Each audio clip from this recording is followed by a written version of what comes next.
একাত্তর জার্নাল এবং আপনাদের সবাইকে স্বাগত জানাচ্ছি। সঙ্গে আছি মিথিলা ফারজানা। আপনারা জানেন যে একাত্তর জার্নাল হচ্ছে সেই অনুষ্ঠান যে অনুষ্ঠানে আমরা সারাদিনের খবরাখবরগুলো নিয়ে বিশ্লেষণ করতে বসি। এই বিশ্লেষণ করবার জন্য আমার সঙ্গে যেমন অতিথিরা থাকেন, তেমন থাকেন এর সাথে সম্পৃক্ত ব্যক্তিরা, সঙ্গে সহকর্মীরা থাকেন। বিভিন্ন খবরাখবর তারা আমাদেরকে পৌঁছে দেন। শেষ মুহূর্তের খবরগুলো যে জানাতে চাই সহকর্মীদের মাধ্যমে জানাতে চাই পত্রপত্রিকার মধ্যে দিয়ে, অনলাইন নিউজ পোর্টালগুলোর মধ্যে দিয়ে, এবং সার্বক্ষণিক আপডেট হওয়া সকল খবর বা গণমাধ্যম আমাদের সাথে থাকে, যুক্ত থাকে। আমাদের বার্তা কক্ষেরও সর্বশেষ খবরাখবর আপনাদেরকে আমরা জানিয়ে দিই। আজকে আমার সাথে এই একাত্তর জার্নালের টেবিলে যারা যোগ দিয়েছেন তারা হলেন এটিএন বাংলার বার্তা প্রধান জ.ই. মামুন এবং ঢাকা বিশ্ববিদ্যালয়ের শিক্ষক অধ্যাপক ডক্টর সাদেকা হালিম। আপনাদের দুজনকে একাত্তর জার্নালে স্বাগত জানাচ্ছি। ঈদের পরপর যে খবরটি নিয়ে প্রতিদিন আসলে অনুষ্ঠান করতে হয়, আমাকে যদি সাহায্য করেন জয় মামুন, সেটি হলো সড়ক দুর্ঘটনা। এবং আমরা অত্যন্ত দুর্ভাগা যে এবার ঈদ হয়েছে মঙ্গলবার এবং এটি আরেক সপ্তাহের রবিবার। আমরা প্রতিদিনই টানা সড়ক দুর্ঘটনা নিয়ে খবর দিয়ে একাত্তর জার্নাল শুরু করে যাচ্ছি এবং আজকে আরো 11 জন যুক্ত হয়েছেন এই সড়ক দুর্ঘটনার মিছিলে।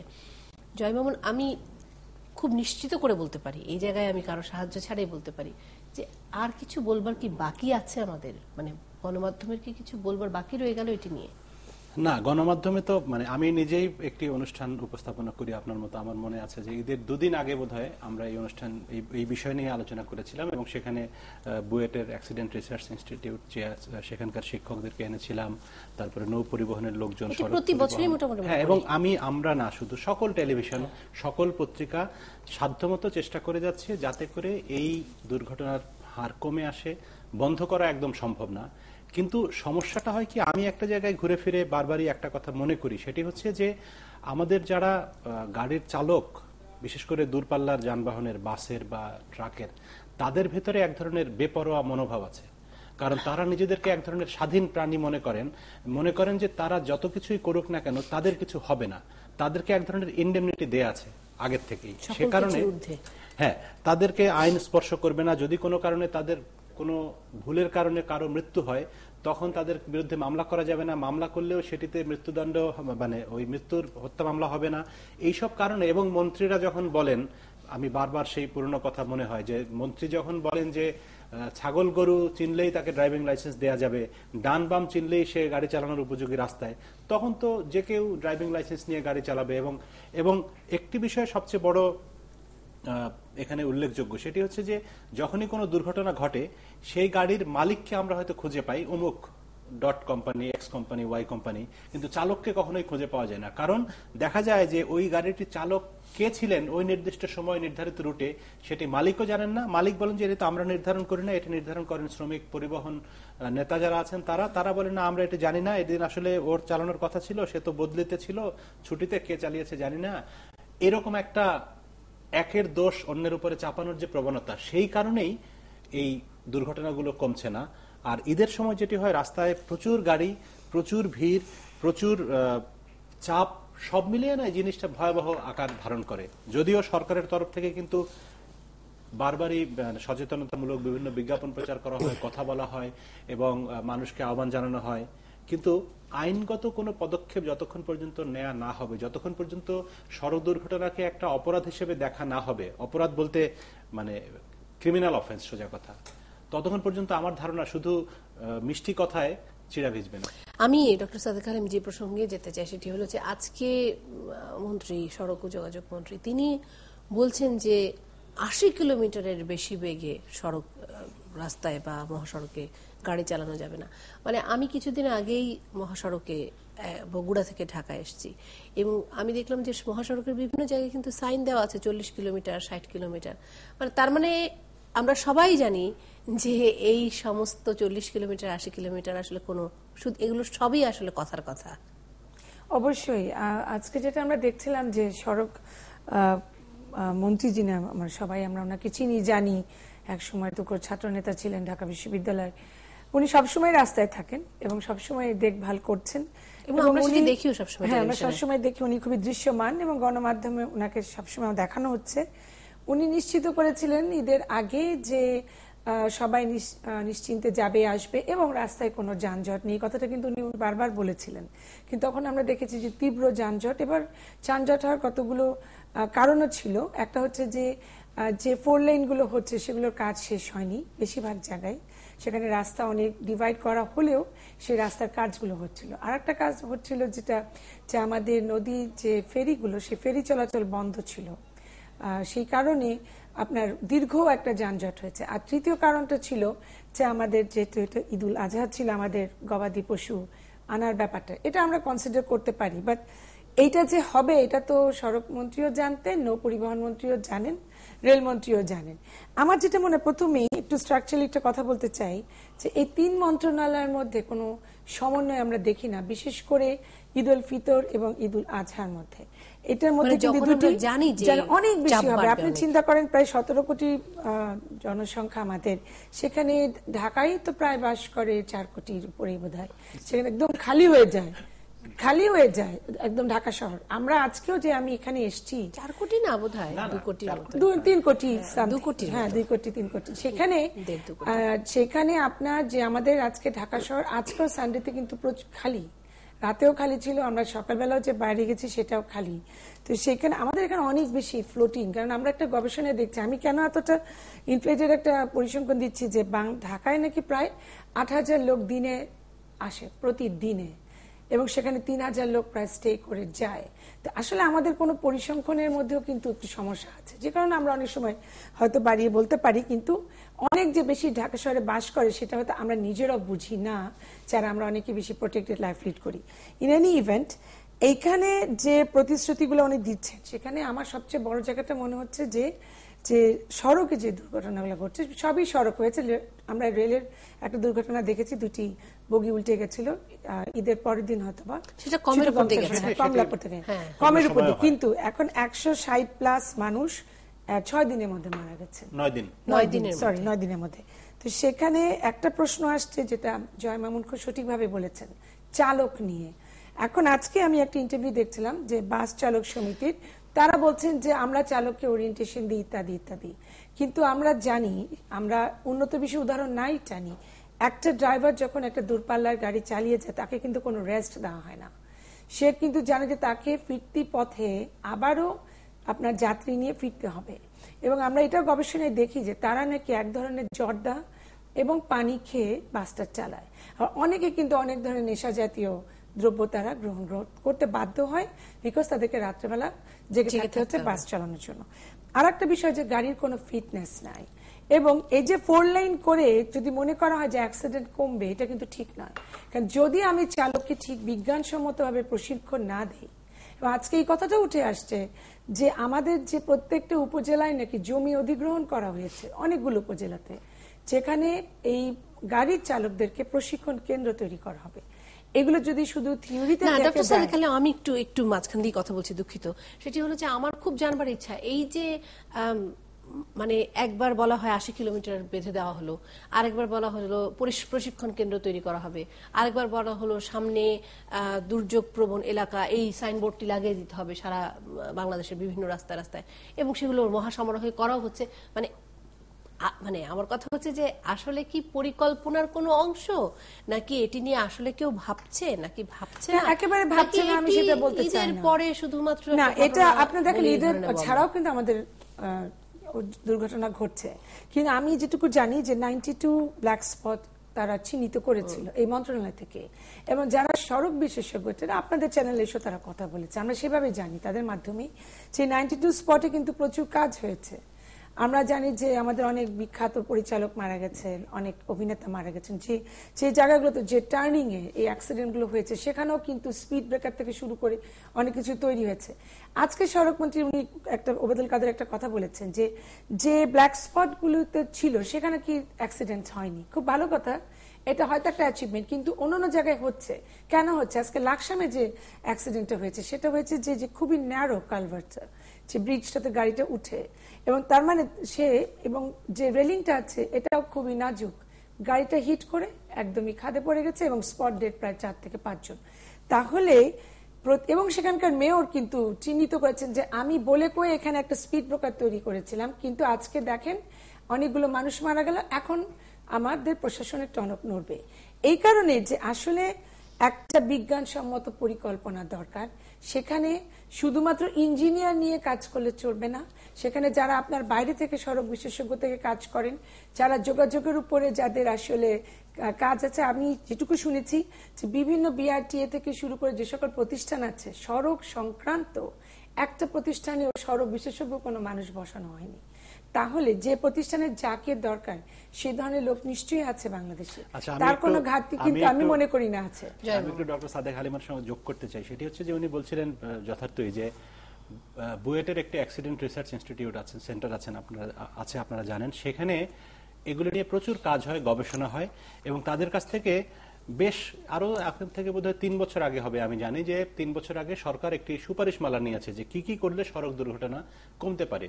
তো সেই ইনস্টিটিউটের সেই সেন্টারের পরিচালকের সঙ্গে ঈদের আগেই আমার কথা হচ্ছিল। তো উনি বললেন যে আমি ওই সুপারিশটার ব্যাপারে আমি জিজ্ঞেস করেছিলাম, উনি আমাকে বললেন যে সুপারিশটা নেওয়ার পর থেকে আর কোনো আপডেট নাই। আমরা বলেছিলাম যে এটি করলে পরে সড়ক দুর্ঘটনা কমতে পারে, কিন্তু সেটি বাস্তবায়নের কোনো চিহ্ন বা কোনো অগ্রগতি নেই। এটি হলো 1 নম্বর কথা। দ্বিতীয় কথা হচ্ছে সাদেক আপা যেটি বলছিলেন যে ব্ল্যাক স্পট, হ্যাঁ কতগুলো ব্ল্যাক স্পট চিহ্নিত করা হয়েছিল, বিশেষ করে সেটিও আমাদের মনে রাখা দরকার যে তারেক মাসুদ এবং মিশুক মুনিরের মৃত্যুর পরে আমরা যখন খুব এটি নিয়ে খুব সোচ্চার গণমাধ্যম ইত্যাদি, তখন সরকার এই ঢাকা মানিকগঞ্জের ঢাকা আরিচা রোডের বেশ কিছু জায়গা যেখানে সবচেয়ে বেশি দুর্ঘটনা প্রবণ বলে আগের থেকে ভয়ঙ্কর কিছু বাঁক ছিল, ওই দিক থেকে গাড়ি আসছে কিনা দেখা যায় না, সেই যেগুলো চওড়া করা হয়েছে, ডিভাইডার দেওয়া হয়েছে, সাইন দেওয়া হয়েছে এবং সেই স্পটগুলিতে কিন্তু আসলেই দুর্ঘটনার পরিমাণ মাত্রা কমে আসছে। সবচেয়ে বড় বিষয় হচ্ছে যে আপনার স্পিড লিমিট বেঁধে দিলে তো লাভ নাই, কারণ কোন রাস্তায় 40, কোন জায়গায় 80, কোন জায়গায় 100। সবসময় যে স্পিডের কারণে দুর্ঘটনা ঘটে তা না। যদি একমুখী রাস্তা হয়, আপনি এদিক থেকে যাচ্ছেন, সব গাড়ি যদি 100 কিলোমিটার স্পিডে চলে কখনোই অ্যাক্সিডেন্ট হবে না। বিদেশে আমরা বহু জায়গায় দেখি যে উন্নত দেশগুলিতে এরকম 120, হ্যাঁ 120 সেটা লেন ওয়াইজ স্পিড থাকে, ওই তো লেন থাকে, লেন ওয়াইজ স্পিড থাকে, সেটাই 4টা হোক, 2টো হোক, 8টা হোক, লেন ওয়াইজ যদি স্পিড থাকে, একমুখী গতি হলে একমুখী সমস্যা না। আমাদের হচ্ছে এক লেনের রাস্তা, সেখানে দুই দিক থেকে গাড়ি আসে এবং প্রত্যেকেই থাকে তার সর্বোচ্চ স্পিড, মানে ওর এক্সেলেটরে পা দিয়ে যত স্পিড ওঠানো সম্ভব, লিমিটের কোনো বালাই নাই। তো এই যদি মানসিকতা হয় সেক্ষেত্রে আপনি স্পিড লিমিট দিয়ে তো কমানো যাবে না। এই জন্য আমি বারবার মনে করি যে ওদের চালকদের মানসিকতার পরিবর্তন দরকার, একই সঙ্গে দরকার হচ্ছে একটা সরকারের একটা আইনগত বাধ্যবাধকতা যে তুমি এই নিয়ম ভঙ্গ করলে তোমার এই শাস্তি হবে। এবং আরো আমি শুধু চালকের মানসিকতা পরিবর্তন হবে মালিকের মানসিকতা পরিবর্তনের মাধ্যমে। চালক তো আপনার একজনের চাকরি করছে, তাকে যদি বলা হয় ট্রিপ নিয়ে আসবে বা কন্টেস্টে থাকে, কম্পিটিশনে থাকে, বিভিন্ন পরিবহন আপনি দেখেন রাস্তার উপর, তখন কিন্তু মালিকের সাথে, যেমন বিদেশে দেখবেন যে একটা কোম্পানি ব্যবসা করে, আমরা অনেকগুলো কোম্পানি কিন্তু ব্যবসা করি, 2-3 করে, কিন্তু বাংলাদেশের বাস্তবতায় চালকদের চেয়ে মালিকদের সংগঠন অনেক বেশি স্ট্রং এবং শক্তিশালী এবং এরা অনেক প্রভাব সম্পন্ন। মালিকদের চেয়ে চালকদের সংগঠন, হ্যাঁ চালকদের মানে শ্রমিকদের।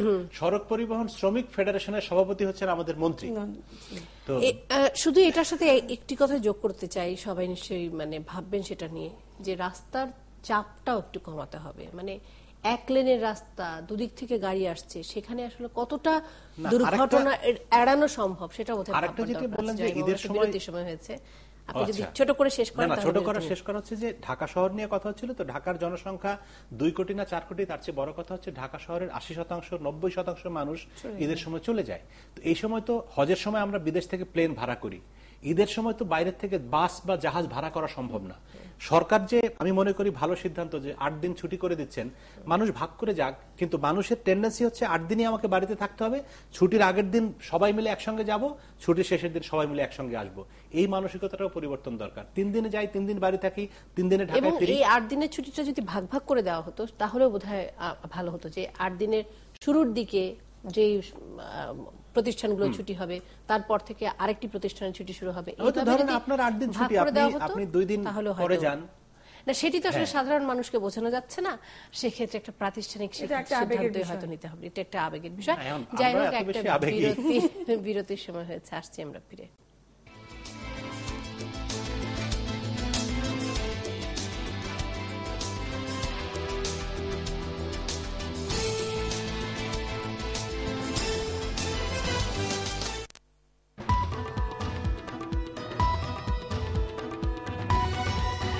সড়কে মৃত্যুর মিছিলে আরো 11 প্রাণ, যানবাহনের সর্বোচ্চ গতি বেঁধে দিলেন মন্ত্রী।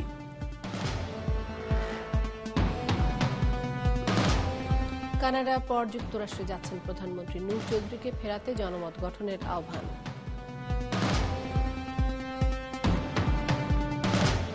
ভুল চিকিৎসায় পা হারাচ্ছেন এক রোগী, নকল ওষুধ বিক্রি হচ্ছে বেসরকারি হাসপাতালে।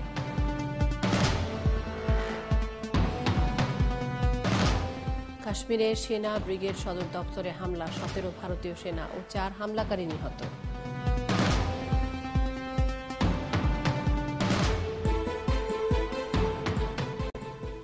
একাত্তর জার্নালে আরো একবার স্বাগত জানাচ্ছি আপনাদের সবাইকে। আপনাদের সাথে আছি মিথিলা ফারজানা এবং আমার সাথে আছেন ডক্টর সাদেকা হালিম এবং মামুন। আমি একটু যুক্ত করে নিতে চাই কানাডা থেকে স্কাইপেতে আমাদের সাথে প্রবাসী সাংবাদিক শওকত আলী সাগর যুক্ত হচ্ছেন। কেন যুক্ত হচ্ছেন নিশ্চয়ই আমার মনে হয় যে এটি নিয়ে খুব বেশি করে ভূমিকা করবার দরকার নেই। কানাডায় ছিলেন প্রধানমন্ত্রী শেখ হাসিনা এবং সেখান থেকে তিনি যুক্তরাষ্ট্রে যাচ্ছেন।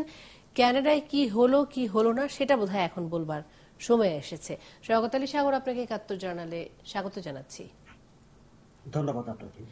শওকত আলী সাগর, কানাডার সফর শেষ হয়ে গেছে প্রধানমন্ত্রী শেখ হাসিনার এবং তিনি যুক্তরাষ্ট্রে যাচ্ছেন। কানাডায় কি হলো সেটা যদি আমাদেরকে ছোট্ট করে একটু বলেন।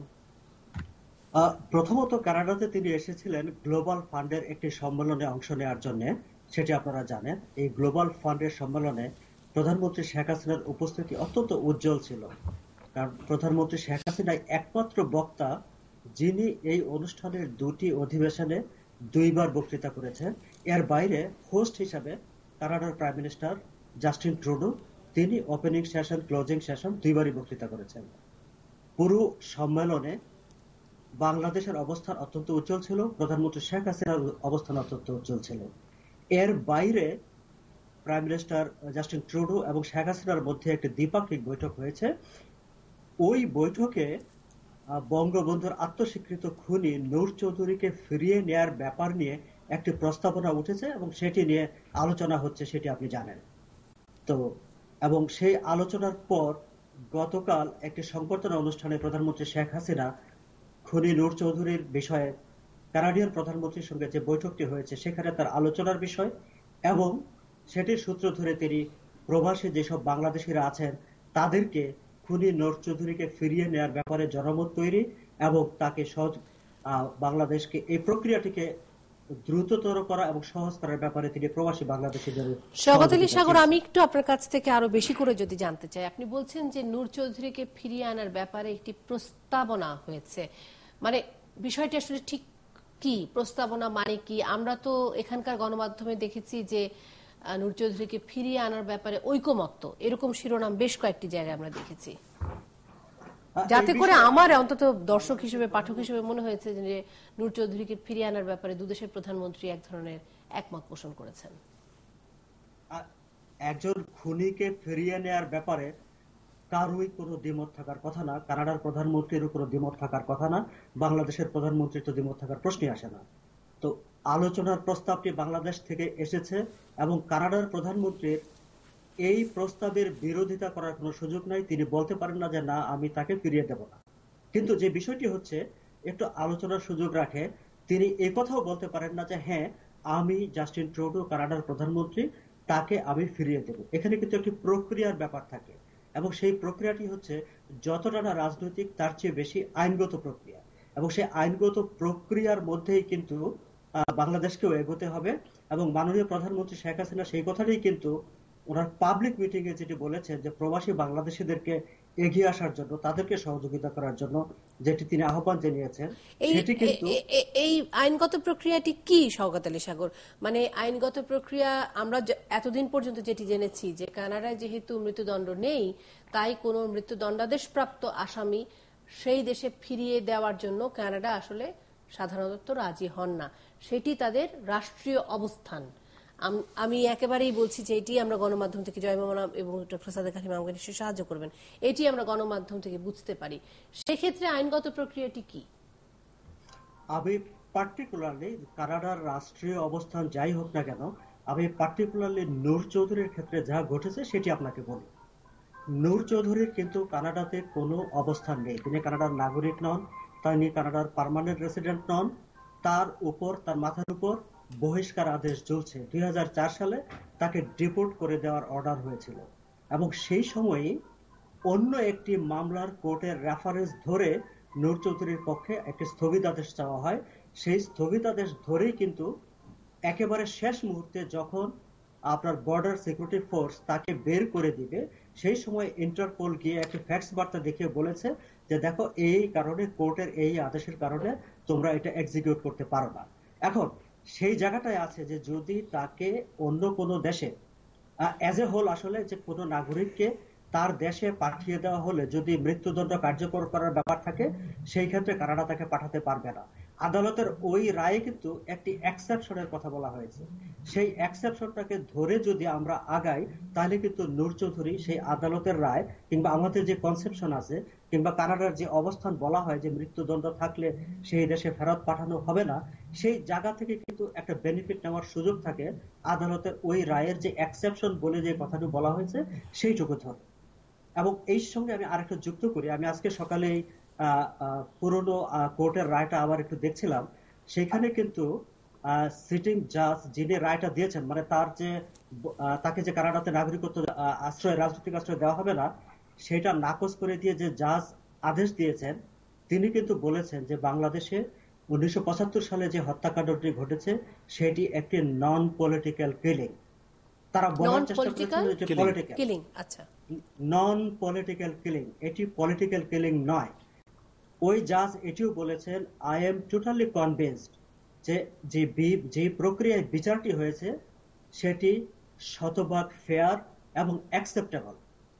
এবং তিনি প্যানেলের সঙ্গে একমত পোষণ করে বলেছেন যে এই নূর চৌধুরী তিনি সেখানে মানবতার বিরুদ্ধে একটি অপরাধ সংগঠন করেছেন। এবং ওই যে এক্সেপশন যেখানে বলা হয়েছে আরেকটি রায়ে, সেই এক্সেপশনের সঙ্গে কিন্তু মানবতার বিরুদ্ধে যে অপরাধের কথা বলা হয়েছে সেটিকে সংযুক্ত করে আমার মনে হয় একটা আইনি প্রক্রিয়ার মাধ্যমে এটিকে এগিয়ে নেওয়ার সুযোগ আছে। আমি যতটুকু বুঝেছি স্বাগত আলী সাগর, আমি যদি সেটিকে একটু সারমর্ম করবার চেষ্টা করি, তার মানে নূর চৌধুরী কানাডাতে এখন এই মুহূর্তে সম্পূর্ণ অবৈধভাবে অবস্থান করছেন এবং অবৈধভাবে অবস্থান করছেন। তিনি রাজনৈতিক আশ্রয়ও পাননি, তার কোনো বসবাস করা বা বসবাস কন্টিনিউ করা বা নিরবিচ্ছিন্ন করার কোনো আইনগত অধিকার নেই। এটি হচ্ছে এক। এবং দুই হচ্ছে এক ধরনের আইনি মারপ্যাচে, অর্থাৎ অন্য একটি মামলার বরাত দিয়ে তার বহিষ্কারাদেশটিকে স্থগিত করা হয়েছে, তাই তো? তার মানে বহিষ্কারাদেশ যদি স্থগিত হয় তার মানে তো তার এখানে থাকার এক ধরনের বৈধতা আছে। না, বহিষ্কার আদেশ ঠেকানো হয়নি। তার ওই সময় যে বের করে দেওয়ার যে প্রক্রিয়াটি শুরু হয়েছিল সেটি ওই সময়ের জন্য ওটা কিন্তু আদালত স্থগিত করে নাই, সেটা স্থগিত করেছে border security force. Border security force বলে কিন্তু সাগর, আমি আপনার কাছে যেটি জানতে চাই সেটি হচ্ছে যে তিনি ওই দেশের নাগরিক নন, তিনি ওই দেশের পিআর বা পার্মানেন্ট রেসিডেন্ট বলতে যেটি বোঝায় স্থায়ীভাবে অধিবাসী সেটিও নন। তাহলে তিনি কোন ক্ষমতা বলে সেই দেশে বসবাস করছেন? একটি ক্ষমতা হচ্ছে যে তাকে যখন বহিষ্কার করতে বলা হয়েছে তখন আদালত থেকে বহিষ্কার আদেশে কিন্তু আদালতে আরেকটি বিষয় বলা হয়েছিল যে রিস্ক অ্যাসেসমেন্ট করার জন্য, একটা যে তাকে ফেরত পাঠানোর আগে ওই দেশে যাওয়ার পর তার কি কি রিস্ক হতে পারে সেটা একটা অ্যাসেসমেন্ট করার জন্য। ওই অ্যাসেসমেন্টের রিপোর্টটি কানাডিয়ান গভর্নমেন্ট বা অথরিটি এখন পর্যন্ত শেষ করেনি। সো ওই জায়গায় একটি জটিলতা বলেন কিংবা যে কোনো কিছু বলেন, ওই জায়গাটা আইনের ফাঁক যেটাকে আমরা বলি। আমি একটা প্রশ্ন করতে পারি? আমি দীর্ঘ সময় আপনার মন্ট্রিলে ছিলাম, আমি ম্যাকগিল বিশ্ববিদ্যালয় থেকে লেখাপড়া করেছি। আমি যে সময় ছিলাম সে সময় আমরা দেখেছি যে পলিটিক্যাল অ্যাসাইলাম ক্লেম করতে পারে। আপনি বলছেন যে যাকে নিয়ে কথা হচ্ছে উনি 2004 পর্যন্ত আপনি বলছেন যে অবৈধ ছিল। কিভাবে উনি সেভাবে বসবাস করছিলেন আসলে কানাডায়? কেননা উনি তো গিয়েছেন, উনি তো যে ওখানে চাকরি করছিলেন, তারপরে তো ওনার আপনার মর্যাদার পরিবর্তন হয়েছে। উনি কোন ধরনের ভিসাই নেই। উনি, আপনি এটা জানেন যে কানাডাতে খুব কমন পলিটিক্যাল অ্যাসাইলাম ক্লেম। আমি একটু ডক্টর সাদেক হালিমের সাথে সাথে যুক্ত করি স্বাগত আলী সাগর, সেটি হলো যে উনি কি তাহলে এখন ওনার আসলে অবস্থানটি কি? উনি কি পলাতক, নাকি উনি কোন একটি বিশেষ ভিসায় অবস্থান করছেন, নাকি ওখানে নাকি ওনার কোনো ভিসা নেই? উনি কোন একটা অ্যাসাইলামে আছেন। সেটা কি অ্যাসাইলাম হিসেবে আছেন? পলিটিক্যালি তার বৈধতা কোথায়? বৈধতা নাকি তিনি পুরোপুরি অবৈধ পলাতক? উনি পলাতক নন, উনি আছেন, উনি কানাডিয়ান গভর্নমেন্টের যে ইমিগ্রেশন ডিপার্টমেন্ট জানেন উনি কোথায় থাকেন, ওনাকে সময় সময় সেখানে হাজিরাও দিতে হয়, সবকিছুই সত্য। আপনি জানেন যে কানাডাতে যখন অ্যাসাইলাম সিক করা হয়, সেই অ্যাসাইলামটা সিক না করা পর্যন্ত, সেই অ্যাসাইলামের সিদ্ধান্ত না হওয়া পর্যন্ত তাকে বের করা হয় না। ওনার ক্ষেত্রে তিনবার, আমার যতদূর মনে পড়ে, 3 বার ওনার এটা ডিক্লাইন হয়ে গিয়েছে। সর্বশেষ আপিলে ওনাকে বলে মানে রাজনৈতিক আশ্রয় দেওয়ার আবেদনটি নাকচ করা হয়েছে। আচ্ছা। এবং তিনি কানাডায় রাজনৈতিক আশ্রয় পাওয়ার যোগ্য নন, সেই কথাটি কিন্তু আদালত কি কি কারণে যোগ্য নন সব ডিটেলস বলে দিয়ে তাকে বলে সেই সিদ্ধান্ত দিয়েই তাকে ডিপোর্ট করে দেওয়ার অর্ডার দেওয়া হয়েছিল। সেখানে সেখানে এসে আটকে গেছে। সেখানে ওই যে রিস্ক অ্যাসেসমেন্টের রিপোর্ট আসবে এবং ওইটা আবার ওই জায়গায় একটা পরবর্তী একটা আপিলে উনি আটকে আছেন, কিন্তু ওনার স্ট্যাটাস নিয়ে তার কোনো স্ট্যাটাস নাই। কিন্তু ওই যে রিস্ক অ্যাসেসমেন্ট সেটার রিপোর্ট হওয়া পর্যন্ত, সেই ক্ষেত্রে যদি বাংলাদেশ থেকে আপনি যেটি বলছিলেন যে একটি রাজনৈতিক প্রক্রিয়ার মাধ্যমে তাকে ফেরত আনা সম্ভব, সেই ক্ষেত্রে আসলে পরবর্তী রাজনৈতিক প্রক্রিয়াটি কি? রাজনৈতিক প্রক্রিয়া একটি আছে আর আইনগত প্রক্রিয়া একটি আছে।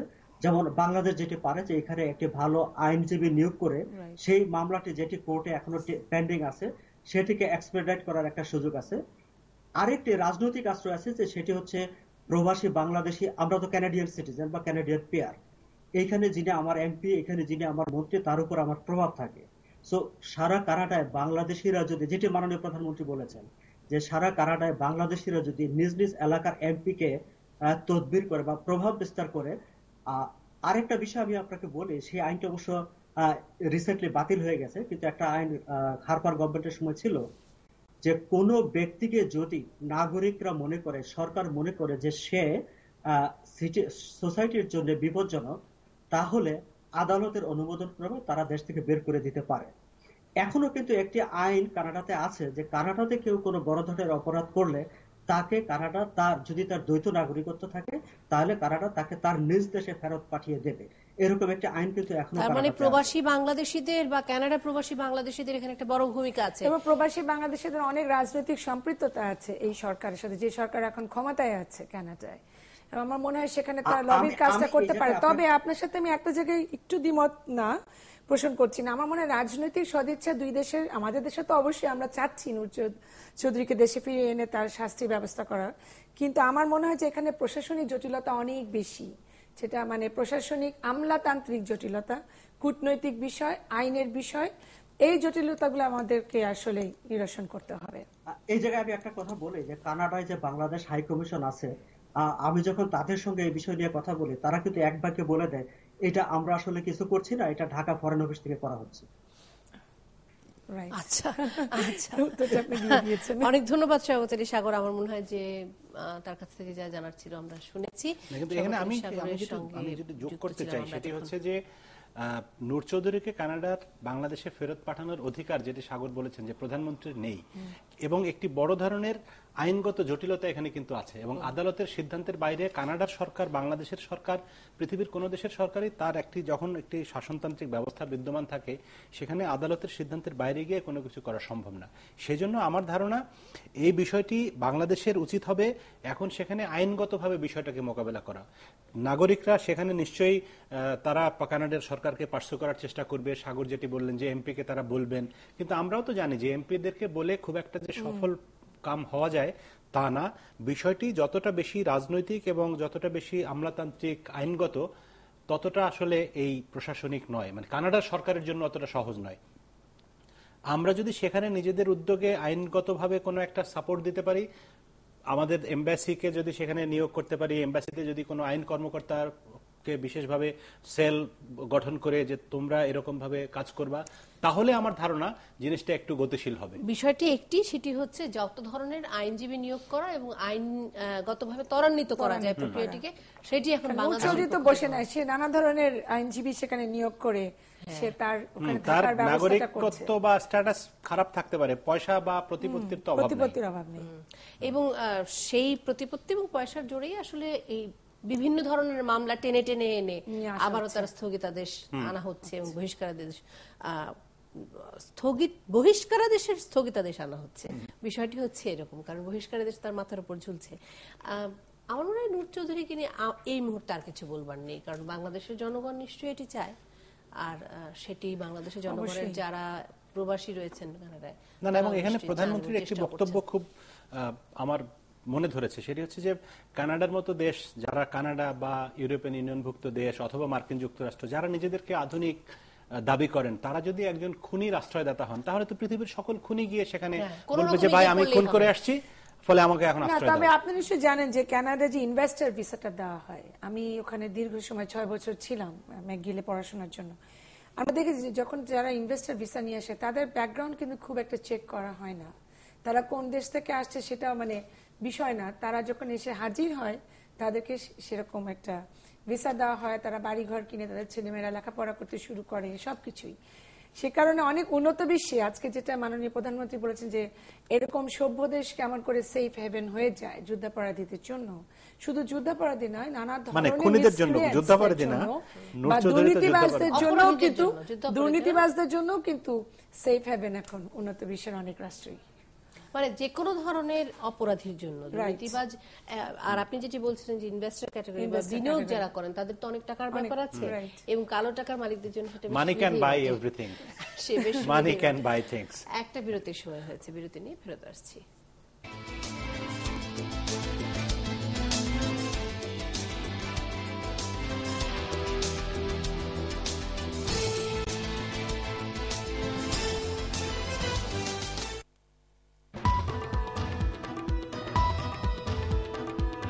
সবাইকে স্বাগত জানাচ্ছি। আমার সাথে অনলাইন নিউজ পোর্টালগুলো রয়েছে। প্রথম আলো আছে শুরুতেই, বিচার ছাড়াই 44 মামলা থেকে মুক্ত সাংসদ আমানুর। জানি না এটি নিয়ে খুব বেশি কথা বলবার কিছু আছে কি না, কারণ এই খবরটি বেশ কিছুদিন ধরে আমরা দেখছি বিভিন্ন গণমাধ্যমে, এবং কোনো ধরনের বিচার আচার ছাড়াই আসলে মানে এই মামলাগুলোর কোনো কিছুই আর হয়নি, আইনগত যে প্রক্রিয়া রয়েছে সেখান থেকে মুক্ত সাংসদ আমানুর। এবং টাঙ্গাইলের প্রভাবশালী খান পরিবার, কি জয়মাম কিছু বলছেন?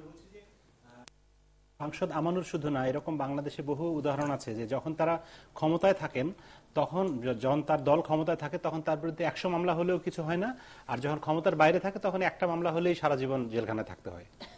যাই হোক, এবং খিজির খান এখন হিলালির পক্ষে প্রচারে, প্রয়াত এক মার্কিন সেনার বাবা, এটি আমরা জানি। এই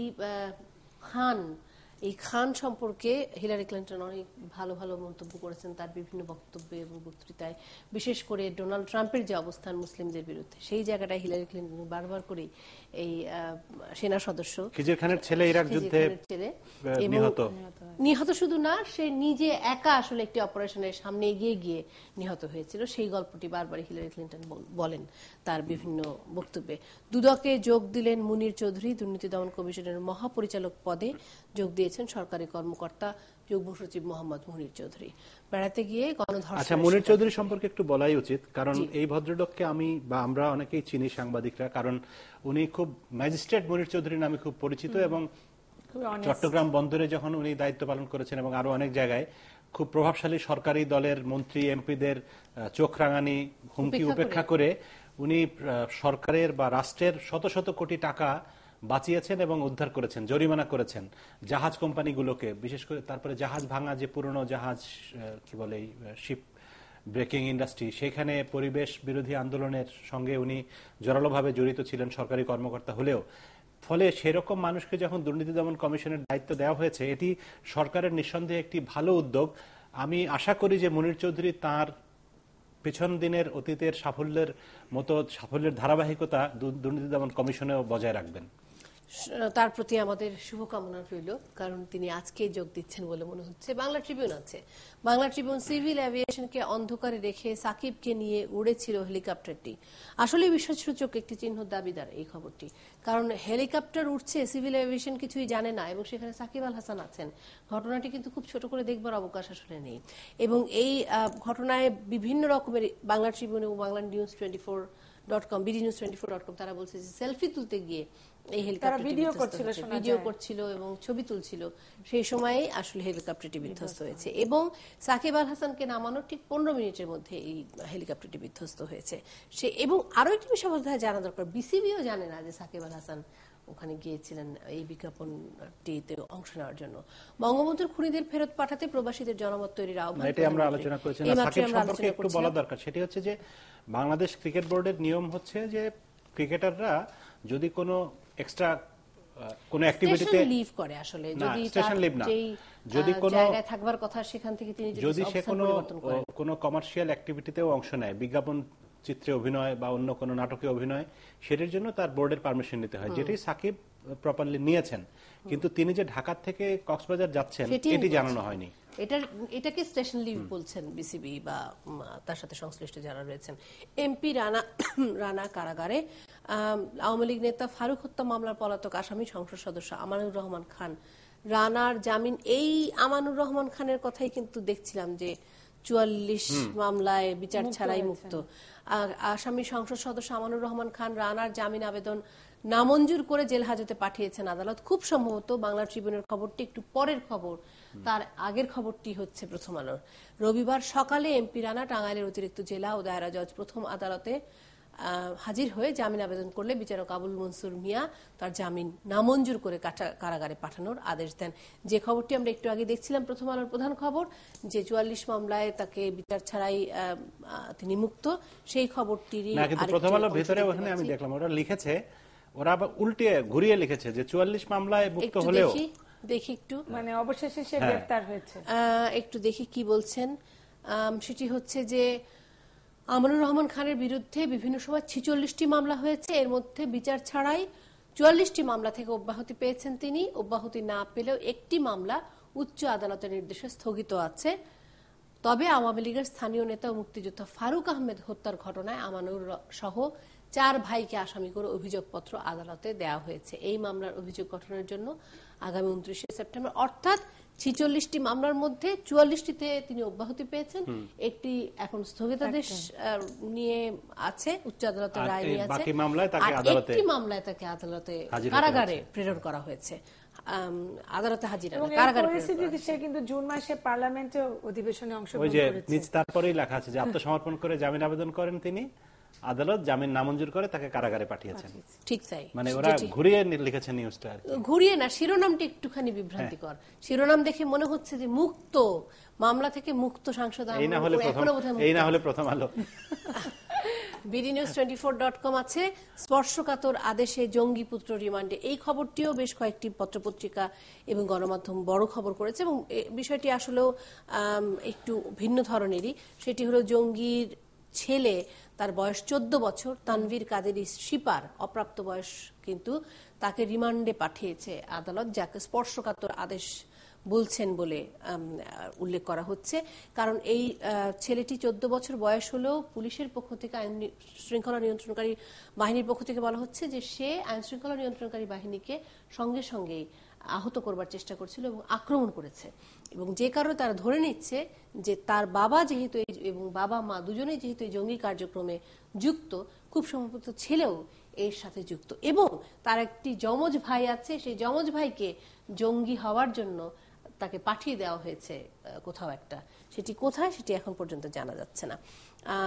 এই ঘটনাটির মধ্যে একটি মানে সবচেয়ে বড় অংশ সেটি হলো যে এই ছেলেটি এখনো শিশু, তার বয়স 14 এবং তাকে রিমান্ডে পাঠানোটা ঠিক হয়নি বা স্পর্শকাতর বলছেন অনেকেই। মোটামুটি এই 14 বছরের ছেলেকেও আসামি করা হয়। আমাদের দেশে তো আমরা জানি যে 16 বছরকে আমরা বলছি যে প্রাপ্ত হয়ে যাচ্ছে, না 18 এখন আইন পরিবর্তন করে 18, কিন্তু কারেকশন সেন্টারে তাকে পাঠানো হয়নি, মানে যেটা আছে আমাদের টঙ্গীতে। আমার মনে হচ্ছে যে বিষয়টি যেহেতু এখানে আমাদের রাষ্ট্রের সাথে জড়িত, আমাদের জনস্বার্থে এবং আমাদের এমন কিছু তথ্য শিশুটি দিতে পারবে, এই কারণেই কিন্তু তাকে এই ধরনের বিচার ব্যবস্থার এই কথাটি বলা হয়েছে। এমনিতে আইনে শিশুকে রিমান্ডে নিয়ে জিজ্ঞাসাবাদ করাকে নিরুৎসাহিত করা হয়েছে, তবে রাষ্ট্র জনস্বার্থে এই বিষয়টি তার পক্ষে কোনো আইনজীবীর দাঁড়ায়নি। আরেকটা কিন্তু বিচারক বলে দিয়েছে যে তাকে যেন জিজ্ঞাসাবাদ করা হয় অনেক মানে সাবধানে, এবং ঠিক আমরা যেমন সনাতনী ভাবে যেভাবে আসামিকে নিয়ে আসা রিমান্ড আসা মানে যাওয়া যেমন করা একটা হয়। আতঙ্কের ব্যাপার, হ্যাঁ, সেই জিনিসটা সেভাবে যেন যেন না হয়। আনা নেওয়া না করা হয়, শিশু হিসেবে তাকে যেন ট্রিট করা হয়। সেটি আমরা সব জায়গায় দেখছি, কিন্তু না, আমরা কিন্তু 16 বছরের মেয়েদেরকে বিয়ে দিয়ে দিচ্ছি। হ্যাঁ, তো সেই না, ক্ষেত্রে সেটা তো 14 আমরা বছরের 14 একটি বছর ছেলেকে আমরা এখন মানে আমাদের রিমান্ডে ডিজিটাল নিচ্ছি যুগে কিনা? আমরা রিমান্ডে নিচ্ছি। এই আমরা প্রশ্নটা 16 অবশ্যই বছরে কি? আমরা তো 11 বছরের মেয়েকে বিয়ে দিচ্ছি এখনো। এটা স্পর্শকাতর হতে পারে, না, কিন্তু 16 বছরের মেয়েকে বিয়ে দেওয়াটা বৈধ, জয়মোহন। 11 বছরের মেয়েকে বিয়ে দেওয়াটা অবৈধ। যদি বাবা মা সেক্ষেত্রে বিয়ে বিষয়টি দেয়, কিন্তু আসলে লিগ্যালি 18। ডেইলি জনকণ্ঠ আছে, দৈনিক জনকণ্ঠ বলছে দিঘিপাড়ায় মজুদ রয়েছে 500 মিলিয়ন টন নতুন কয়লা খনি। বঙ্গবন্ধুর খুনিদের দেশে ফিরিয়ে আনতে জনমত গঠন করুন। কাশ্মীরে ভয়াবহ জঙ্গি হামলায় 17 ভারতীয় সৈন্য নিহত। আজিমপুরে জঙ্গি আস্তানা ছিল 90 জেএমবির কমান্ডো সেন্টার। এই মোটামুটি আছে। নিউ ইয়র্কে বিস্ফোরণে আহত 29, নিউ ইয়র্কের ম্যানহাটনে বিস্ফোরণ ঘটেছে। অবশেষে এমপি রানার আত্মসমর্পণ, জেলে প্রেরণ। রিজার্ভ চুরি তদন্ত রিপোর্ট 22 সেপ্টেম্বর প্রকাশ। মুহিত। এই মোটামুটি আজকের খবরাখবর। আর নতুন যা আছে, অর্থাৎ পত্রপত্রিকা আগামীকালকে থেকে বের হবে, এবং আগামীকালকে থেকে বের হলে নিশ্চয়ই আমরা আগামীকাল আজকেই বের হয়েছে, পত্রপত্রিকা বের হয়েছে, এবং আশা করছি যে সেটা আমরা কিছুক্ষণের মধ্যেই দেখে ফেলতে পারবো বড় পর্দায়। আমরা যেটি নিয়ে একটু আলাপ করতে চাই সেটি হলো যে চামড়া, কোরবানির ঈদ, আর তারপর চামড়া নিয়ে নিশ্চয়ই আমরা আলাপ করতে চাই, কারণ এই কোরবানির ঈদের সাথে একটা বড় শিল্প যুক্ত রয়েছে, সেটি হলো চামড়া শিল্প। যদিও এর সাথে আরো অনেক রকমের ঘটনা প্রত্যেকবারই যুক্ত হয়, চামড়ার দরদাম নিয়ে, চামড়ার প্রক্রিয়াজাত করা নিয়ে, কিন্তু এবার আমরা শুনতে পাচ্ছি যে এই চামড়ার দরদাম নিয়েও বেশ কিছু অভিযোগ আছে, ইত্যাদি ইত্যাদি, মজুদ নিয়ে অভিযোগ রয়েছে। আমাদের সাথে বারিধারা স্টুডিও থেকে যুক্ত হচ্ছেন বেলাল হোসেন, পরিচালক আইয়ুব ব্রাদার্স লিমিটেড, এবং আশা করছি তিনি আমাকে শুনতে পাচ্ছেন। জনাব বেলাল হোসেন, আপনাকে 71 জানালে স্বাগত জানাচ্ছি। আপনি শুনতে পাচ্ছেন আমাকে? ধন্যবাদ। জি, এবার যদি আমাদেরকে একটু বলেন যে কোরবানি ঈদের পরপর তো চামড়া প্রক্রিয়াজাত করা, চামড়ার প্রাপ্যতা, মজুদ, এসব নিয়ে অনেক ধরনের প্রশ্ন ওঠে, এবারেও কিছু অভিযোগ আছে। আপনি একটু যদি আমাদেরকে জানান এবারের অবস্থাটি কি? আসলে আপনারা জানেন যে কোরবানির ঈদ আমাদের ইসলাম ধর্মের একটা ধর্মীয় গাম্বার মধ্যে আমরা চলি। তো দেখেন, আমরা কিন্তু চামড়া শিল্প আমাদের খুব একটা যদি ধরি যে বাংলাদেশের প্রথম সারির দিকের আন্তর্জাতিক মানের আমরা 1 নম্বর শিল্প যেটাকে ধরে থাকতাম এক সময়, সেটা এখন আস্তে আস্তে কালের বিবর্তনে বিভিন্ন কারণে আস্তে আস্তে আমরা কিন্তু এটা 1 নম্বর থেকে এখন প্রায় 3 নম্বরে চলে আসছি। এবারের অবস্থাটা কি? এবারের অবস্থা হলো, আমরা দেখেন আন্তর্জাতিক বাজার চরমভাবে খারাপ, যদি সেটাকে আমরা বলি এভাবে। ধরেন আমাদের ট্যানারি শিফটিং, তারপরে হলো এমনিতে গরমের সিজন, আর একটা হলো লবণের স্বল্পতা। আমরা যদি দেখে থাকি যে আপনারা অলরেডি দেখছেন বিভিন্ন চ্যানেলে বা বিভিন্ন জায়গায় আপনার রিপোর্টিং অলরেডি করছেন যে সেখানে একটা চামড়া, যেটা হলো একটা শিশু যখন ভূমিষ্ঠ হয় তাকে যেভাবে কেয়ার অ্যান্ড কিউর করতে হয়, এই শিল্পটা ঠিক প্রথম থেকে কেয়ার অ্যান্ড কিউর করতে হয়। যে কেয়ার হলো, কিউর হলো লবণ, অর্থাৎ আমরা কিন্তু লবণের স্বল্পতা অনেক ভুগছি। আর একটা হলো গরমের সিজন, মেইনলি হলো গরমের সিজন, লবণের স্বল্পতা 2। তো সেই ক্ষেত্রে আমরা দেখছি যে আমরা কিন্তু যে সময় আমাদের লবণটা মজুত করার কথা ছিল, আমরা এত পরিমাণ দাম দিয়ে কিনতে হয়েছে যে সেই পরিমাণ অনেক জায়গায় কিন্তু লবণ, অনেক সারা বাংলাদেশে অনেক জায়গায় লবণ পৌঁছায় নেয়। তো সেই ক্ষেত্রে দেখা যাচ্ছে এমনিতে গরমের সিজন। আরেকটা হলো যে দেখেন আন্তর্জাতিক বাজার খারাপ, মানে লবণের অপর্যাপ্ততা, সেটাকে আমি এভাবে বলবো না, হয়তো বা কারো কারসাজি ছিল, সেটা আমরা এই মুহূর্তে বলতে পারতেছি না এক্স্যাক্টলি। সেটা গভর্নমেন্টের মনিটরিং আছে, তারা ভালোভাবে বুঝতে পারবেন যে আসলে এরা কি কারণ হয়েছে, এত দাম কেন হইলো, এবং কেন সবার হাতে হাতে পৌঁছায় নেয় লবণটা নির্দিষ্ট সময়ে।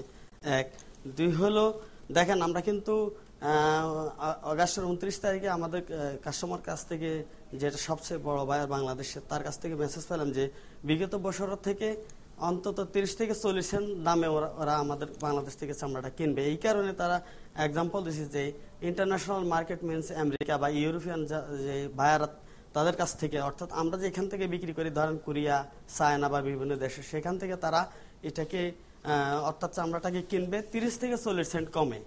তো দেখেন এমনিতে আমরা ট্যানারি শিফটিং হচ্ছে, আমরা আমাদের যে মূল ইনভেস্ট থেকে সে টাকাটা আমাদের ইনভেস্টে খাটাচ্ছি, অর্থাৎ সাভার যে হেমায়তপুর ট্যানারি যেখানে স্থানান্তরিত হচ্ছে, এক আন্তর্জাতিক বাজার যদি আমার 30 থেকে 40 সেন্ট গত বছর থেকে এই বছর কমে যায়, তাহলে আমাদের অবস্থান কোথায় একটু আপনারা যদি বিচার বিশ্লেষণ করেন তাহলে বুঝতে পারবেন। শুধু একটি বিষয় একটু জানতে চাচ্ছি, সেটা হলো 30 থেকে 40 সেন্ট যদি তারা কম দিয়ে কিনতে চায়, তাহলে কি আপনাদের দরদাম করবার কোনো সুযোগ নেই? না, আমাদের সেখানে দেখেন ওরা যেটা বলতেছে যে আমেরিকান এবং ইউরোপিয়ান কাস্টমার, মূলত যে এন্ড ইউজার যাদের বলা হয়, অর্থাৎ তারা তাদের কাছ থেকে অলরেডি বলে দিয়েছে যে অর্থাৎ গত জুন মাস থেকে ওদের প্রত্যেক ইয়ারলি একটা প্রাইসিং এর একটা লিস্টিং বা প্রাইসের একটা দর কষাকষি করা হয় ইন্টারন্যাশনালি।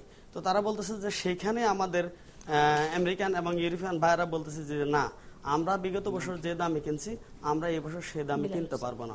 অর্থাৎ তারা আমাদের ঈদের আগে বলে দিছে যদি তোমরা এই প্রাইসিং এ কিনো আমরা বাংলাদেশ থেকে চামড়া কিনতে পারবো না, অর্থাৎ আমরা বাংলাদেশের মার্কেটটা ওইভাবে আগের মতো। জয় মামুন কিছু জানতে চাচ্ছেন জনাব বেলাল হোসেন আপনার কাছে? বেলাল হোসেন, আমি যেটি জানতে চাই সেটি হচ্ছে এই চামড়া নিয়ে একটি বড় আলোচনা ছিল যে হাজারীবাগ থেকে ট্যানারি শিল্প সরিয়ে সাভারে নেওয়া হবে, যেখানে সরকার জায়গা করে দিয়েছেন আপনাদেরকে। তো এবারের কোরবানিতে একটি বড় অংশ সেখানে মানে সাভারে প্রক্রিয়াজাত হওয়ার কথা। আপনার জানা মতে এবারের কোরবানির কত পরিমাণ বা কত শতাংশ চামড়া হাজারীবাগে পরিশোধিত হচ্ছে বা রিফাইন্ড হচ্ছে, আর কত শতাংশ সাভারে নেওয়া হয়েছে? আপনি মনে হয় অলরেডি এখানে দেখছেন যে 30টা ট্যানারি ওখানে কাজ শুরু করবে, অর্থাৎ এই কোরবানি। তো অলরেডি অনেকে কিন্তু ওখানে চামড়া, অনেক ট্যানারি মালিক, আমাদের অনেক মালিকরা ওখানে চামড়া নিয়ে গেছে প্রক্রিয়াজাত করার জন্য। তো এক্স্যাক্টলি কত পার্সেন্ট ওইভাবে নিয়ে গেছে বা কত পার্সেন্ট ওখানে প্রসেস করতেছে, এটা এক্স্যাক্টলি আমরা এই মুহূর্তে বলতে পারবো না, যেহেতু কোরবানের সারা বাংলাদেশের যে সংগ্রহটা আমাদের 1 কোটির মতো চামড়া, সেখানে বিভিন্ন জায়গায় গুদামজাত অর্থাৎ প্রক্রিয়া করে রাখা হয় প্রাথমিক স্টেজে। সেখান থেকে আস্তে আস্তে 15 দিন 1 মাসের মধ্যে ট্যানারিতে চলে আসবে। হাজারীবাগে কিন্তু আপনি দেখে থাকবেন এবার কিন্তু তেমন চামড়া কিন্তু হাজারীবাগে ঢুকে নাই, ডিউ টু ট্যানারি শিফটিং এবং প্রক্রিয়ার কারণে। তো যদি বলেন আমরা ওইভাবে এক্স্যাক্টলি মেজার করতে পারবো না যে কত পার্সেন্ট আমরা হাজারীবাগে সাভার হেমায়তপুরে। না, আপনাকে আমি একটা প্রশ্ন করি, যেটা আপনি খুব সুন্দরভাবে তুলে ধরেছেন একজন ব্যবসায়ী হিসাবে চামড়া, যে আসলে আমাদের যে উন্নয়নশীল দেশে আমরা যখন যে কোনো পণ্যই যখন আমরা বাজারজাত করতে চাই, তখন আমাদের বৃহৎ বাজারগুলোর সাথে আমাদেরকে একটা প্রতিযোগিতায় যেতে হয়, এবং আমাদের যারা ক্রেতা হয়, যেহেতু আমরা এখনো অবশ্যই আমরা একটা স্বাধীন সার্বভৌম দেশ, আমাদের বাজার মানে আমরা মুক্ত বাজার অর্থনীতি হওয়ার ফলে মানে যেটা আপনার কথা যেটা উঠে আসছে যে লবণের স্বল্পতার কারণে প্রক্রিয়াজাত করার জন্য একটা সমস্যা হচ্ছে। আমরা এই মুহূর্তে পরিসংখ্যানে মাথা বেশি না ঘামাই যে কি পার্সেন্টেজ আমার হাজারীবাগ আর সাভার, শুধু আমরা জানতে চাই যে এই শিফটিংটা হচ্ছে কিনা, আসলে আমরা ওখানে ট্যানারিটা নিতে পারছি না, সেটা অনেকগুলো কারণ আছে। কিন্তু যেটা মূল সমস্যা আমার কাছে মনে হচ্ছে সেটা হচ্ছে যে আন্তর্জাতিকভাবে বাজারজাত করার জায়গাটি, এবং যেখানে আপনি যে কথাটি উনি তুলে ধরেছেন সেটা আসলেই মানে এটা কিন্তু আপনারা আসলে কাকে ফোকাল পয়েন্ট হিসেবে দেখছেন? সরকার তো একটা বড় বিষয়, কিন্তু আপনাদের জন্য এই কাজগুলি সরকারের নিশ্চয়ই একটি মন্ত্রণালয়, লাইভস্টক মন্ত্রণালয় আছে, আর কোন মন্ত্রণালয়গুলো কাজ করছে তাদের সহযোগিতা আপনারা পাচ্ছেন কিনা? আমরা তো জানি এই মাসে এত তারিখে আমাদের ঈদ হবে, তখন আমাদের বাজারজাত করতে হবে, তার জুন মাস থেকে তারা বলে দিয়েছে এর চেয়ে আমি বেশি দাম দিতে পারবো না। তাহলে এই পরিস্থিতিতে কেন আমরা পড়লাম? আপনারা দেখেন কিন্তু গ্লোবালাইজেশনের যুগে আমরা এখন বাস করতেছি। আমরা যদি বাংলাদেশে কোনো ঘটনা ঘটে মুহূর্তে কিন্তু বিদেশে এটা কিন্তু খুব দ্রুত ছড়ায় যায়। একটা জিনিস লক্ষ্য করবেন আপনি, সারা পৃথিবীতে কিন্তু এনভায়রনমেন্টাল যে পরিস্থিতি, অর্থাৎ গরমের সিজনটা আস্তে আস্তে বেশি আসতেছে শীত থেকে। শীত প্রধান দেশে কিন্তু আমাদের এই চামড়া শিল্পটা বেশি ব্যবহার হয়, অর্থাৎ রাশিয়া, ইউক্রেন এসব অঞ্চলে আপনার এবং ইউরোপিয়ান আমেরিকাতে যেখানে শীত প্রধান দেশ, ওখানে কিন্তু প্রচুর পরিমাণ চামড়া ব্যবহার হয়। তো এইসব এলাকায় এসব দেশে কিন্তু অলরেডি কিন্তু আপনার সিজন, অর্থাৎ আমরা যদি ধরি যে গরমের সিজনটা আস্তে আস্তে আস্তে শীত থেকে গরমের দিকে যাচ্ছে, যার কারণে গ্লোবালাইজেশন চেঞ্জ হয়ে যাচ্ছে, এনভায়রনমেন্টাল চেঞ্জ হয়ে যাচ্ছে। তার মানে ওখানে ডিমান্ড কি আপনি মনে করছেন ডিমান্ড আস্তে আস্তে কমে আসতেছে? জি, ডিমান্ড কমে আসতেছে এবং কাস্টমারের চাহিদা সেই ক্ষেত্রে কমে আসতেছে। তো তারা না, দেখেন কিন্তু যারা বেলাল হোসেন সেই ক্ষেত্রে বাজার দখলেরও একটা প্রক্রিয়া থাকতে হবে তো, যে অন্যান্য প্রতিযোগিতা যাদের সাথে আপনারা করছেন তাদের চেয়ে কেন আমরা এগিয়ে যেতে পারছি না, সেই দেশগুলো থেকে আমরা কেন এগোতে পারছি না, যেটা মিথিলা বলছেন। যেটা ম্যাডাম অলরেডি বললেন যে আসলে আমাদের প্রতিযোগী তো অবশ্যই আছে, প্রতিযোগী ছাড়া তো কোনো কিছুই আসলে স্বয়ংসম্পন্ন হয় না। তো আমরা প্রতিযোগিতার মার্কেট কিন্তু আমাদের অনেকগুলা দেশ আস্তে আস্তে উঠে আসছে, আমাদের পার্শ্ববর্তী দেশ আছে। না, কিন্তু জনাব বেলাল হোসেন, আমার কাছে আমার মনে হয় যে আমার এখানে যারা অতিথিরা আছেন তাদেরও মনে হচ্ছে যে হয় আপনাদের এখানে একটি দরদাম করা বা আপনাদের যে যোগাযোগ, আপনাদের যে দরদাম করার ক্ষমতা, সেখানে এক ধরনের বোধহয় ব্যর্থতা এবং দুর্বলতা রয়েছে। আমি আসবো আপনার কাছে, আপনি আমাদের সাথে আছেন আমাদের ৭১ প্রতিনিধি কুষ্টিয়ার দেবাশিস চন্দ্র সরকার, তিনি যুক্ত আছেন স্কাইপেতে। আমরা একটু আগেও দেখছিলাম দেবাশিসকে, আশা করছি আরো একবার দেখতে পাবো এই পর্দারই আরেকটি অংশে। দেবাশিস, আপনাকে শুধু স্বাগত জানিয়ে আমি বিরতিতে যাব। আপনি নিশ্চয়ই আমাদেরকে কুষ্টিয়ার চামড়া পরিস্থিতির কথা বলবেন। চামড়া শিল্পের একটা বড় যোগান হচ্ছে কুষ্টিয়া, যোগান আসে। ৭১ জার্নালের বিরতির সময় হয়েছে।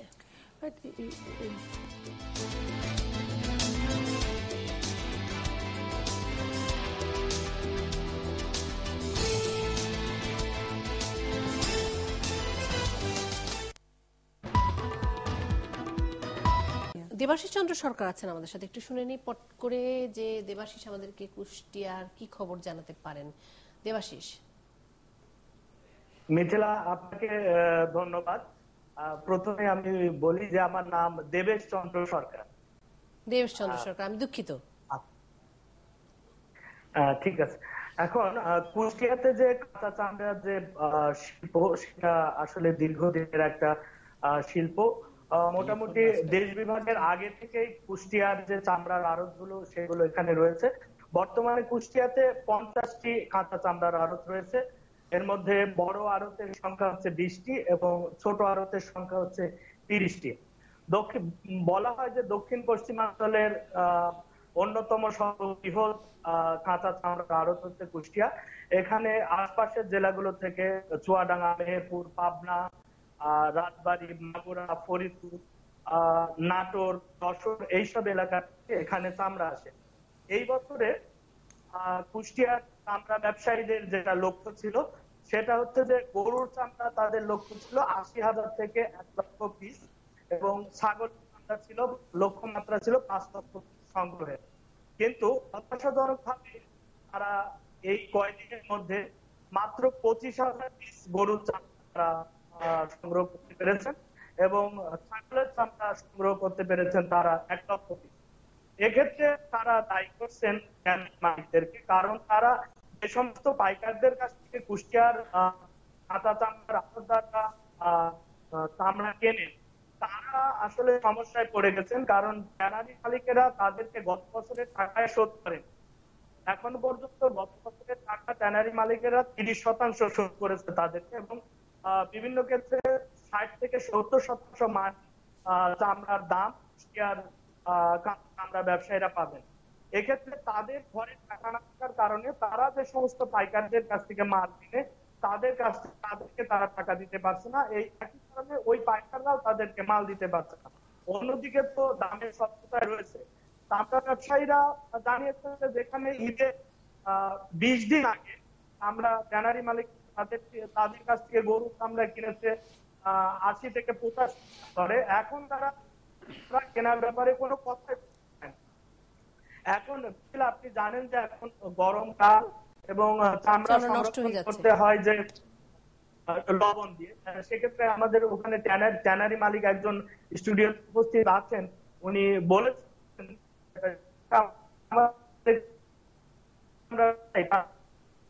সাধারণত শীতকালে ১ মাস এবং গরমকালে সর্বোচ্চ ১৫ থেকে ২০ দিন চামড়া সংগ্রহ করা যায় লবণ দিয়ে।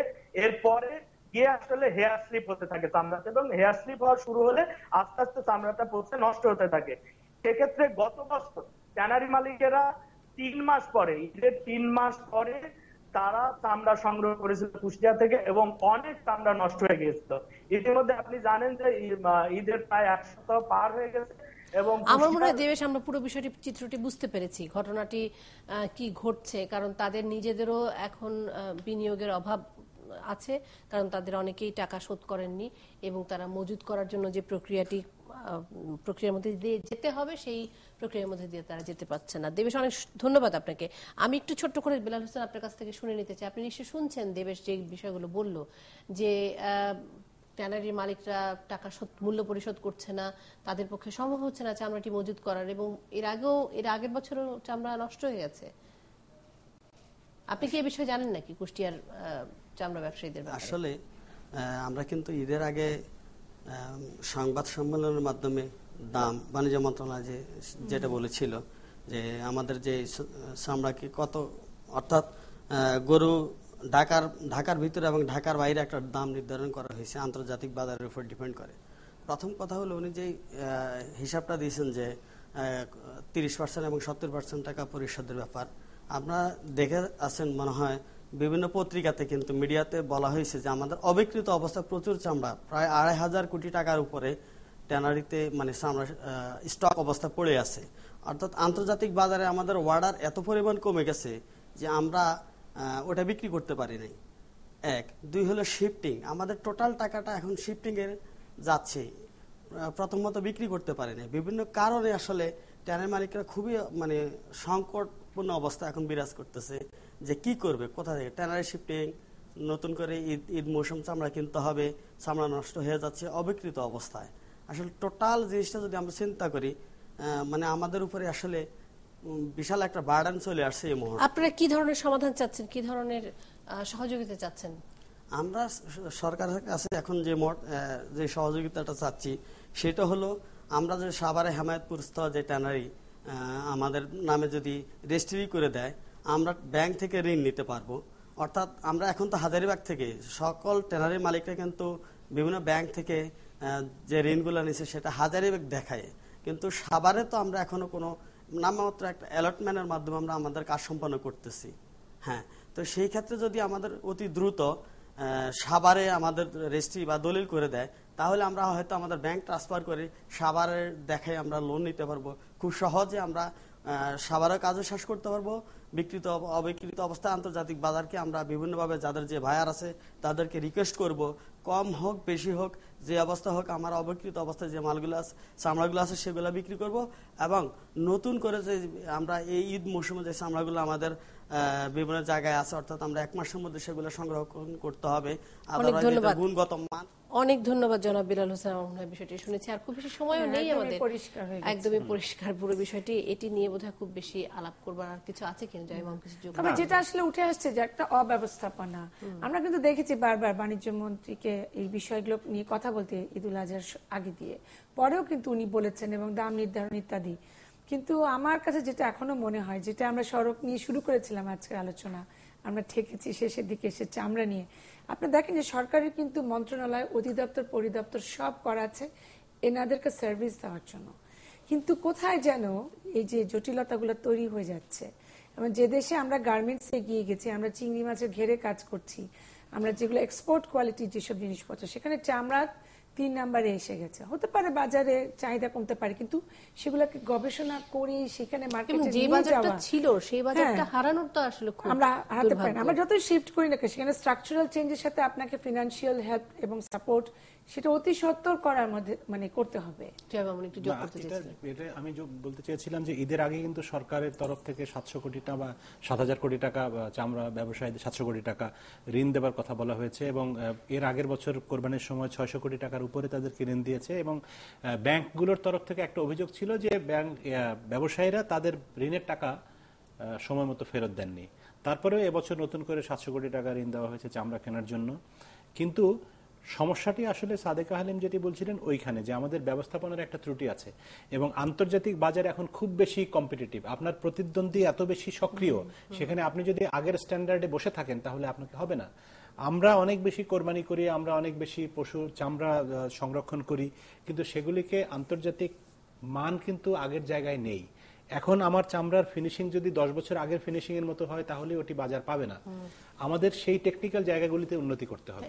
আমার মনে হয় যে সেখানেই কি আসলে সমস্যা, এই যে 30 সেন্ট কমিয়ে দেওয়ায় আমরা আমাদের গার্মেন্টস ইন্ডাস্ট্রিতে তৈরি পোশাকে ভালো করছি মার্কিন যুক্তরাষ্ট্রের বাজারে, ইউরোপের বাজারে, যুক্তরাজ্যের বাজারে, কারণ হচ্ছে যে আমরা কিন্তু ওদের চাহিদা অনুসারে জিনিস পোশাকগুলো এখান থেকে সরবরাহ করতে পারছি, কিন্তু চামড়ার বাজারে ওদের চাহিদা অনুসারে আমরা চামড়া সরবরাহ করতে পারছি না।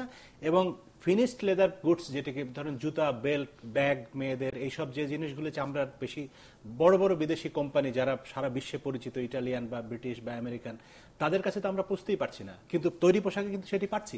মানে উনি যেটি বলছিলেন যে জলবায়ু পরিবর্তনের ফলে চাহিদা কমছে, সেটি হতে পারে পোশাকের ক্ষেত্রে, কিন্তু যেগুলো জুতো, ব্যাগ, বেল্ট, এবং সেটা কিন্তু আমাদের আভ্যন্তরীণ বাজারেও তো চাহিদাগুলো আছে। হ্যাঁ, কিন্তু আমাদের জুতা ব্যাগও কিন্তু কম্পিটিশনে চলে যাচ্ছে বাইরের প্রোডাক্টের সাথে। সেই কোয়ালিটিটা সেখানে, যেটা জয় মামুন বলছে একদম ঠিক, যে আমরা সেই কোয়ালিটির জায়গায় নিশ্চিত করতে পারছি না, এবং সে কারণে দরদাম করার জায়গাটাতেও আসলে বাংলাদেশ থাকতে পারছে না। জয় মামুন, অনেক ধন্যবাদ। ধন্যবাদ ডক্টর সাদেক হালিম, ধন্যবাদ দর্শক আপনাদেরকেও। আপনারা আছেন আমাদের সাথে, থাকবেন আমাদের সাথে সেই প্রত্যাশা নিয়ে। শুভরাত্রি সবাইকে।